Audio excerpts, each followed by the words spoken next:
Hello everyone, অনেক দিন পর চলে এসেছি তোমাদের সাথে একটা ব্লগ শেয়ার করতে। তো সকাল সকাল উঠে পড়েই দেখছি বৃষ্টি, আর আমার তো বৃষ্টি প্রচণ্ডই ভালো লাগে, তোমরা জানো।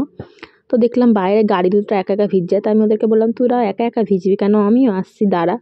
তো এদিকে মাসি বলছে তুই বাইরে একবার যা বৃষ্টিতে ভিজতে, তারপরে বাবা না আসুক তোকে দেখছে, দাঁড়া। তো যেহেতু জ্বর জ্বর ছিল, তাও বৃষ্টি দেখলে সামলাতে পারি না নিজেকে, তো টুক করে চলে গেছিলাম। তখন বর স্নান করতে গেছিলো, তো ওকে আসতে দেখে তাড়াতাড়ি করে চাটাগুলো করে নিয়ে আসলাম, কারণ ও খেয়ে কাজে বেরোবে। তো ওর জন্য লিকার চা আর আমার জন্য একটু দুধ চা করে নিয়ে এসে দুজনে মিলে একটু গল্প করতে করতে চাটা খেয়ে নিলাম।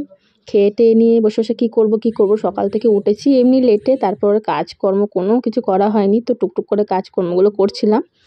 তো কাজকর্ম করতে করতে দেখলাম রেশনের দোকান থেকে দিয়ে গেছে এসে জগন্নাথ দেবের প্রসাদ, তো সেটাই খুলে তোমাদের সাথে শেয়ার করলাম, দেখালাম। তো তারপরে বিছানা টিছানা সব গুছিয়ে টুছিয়ে নিলাম। তো দেখো ফাইনালি সব কাজ করা কমপ্লিট। তো তারপর স্নান করতে চলে গেছিলাম, স্নান টান করে এসে তো দুপুরের খাবার খেয়ে নিয়েছিলাম। তো খাবার খাওয়াটা তোমাদের সাথে শেয়ার করা হয়নি, কারণ বিকালবেলায় আবার একটুখানি ঘুর করতে যাওয়ার ব্যাপার ছিল, সেই কারণে তো বিকালবেলায় চলে গেছিলাম আমরা তিনজনে মিলে একটু ঘুরতে। তারপর একটু চা খেয়ে নিয়েছিলাম যেখানে ঘুরতে গেছিলাম সেখানে। তো প্রথমে ভাবলাম এটা চাটা কিসে দিয়েছে, বাটিতে কেন দিয়েছে চাটা, তারপরে দেখলাম যে না, যাই হোক চায়ের টেস্টটা কিন্তু খুব সুন্দর যাতেই দিক না কেন। তারপরে চলে এসেছিলাম সন্ধ্যাবেলায় রেস্টুরেন্টে, কিছু খাবার খেলাম, এই যে দুজনা মিলে বসে আছে, প্রতিদিনই ওদের রেস্টুরেন্টে আসা চাই। তো তারপরে ভুট্টো কিনে নিয়েছিলাম। তো আজকের ব্লগটা এখানেই শেষ করলাম, দেখা হচ্ছে নেক্সট ব্লগে, বাই।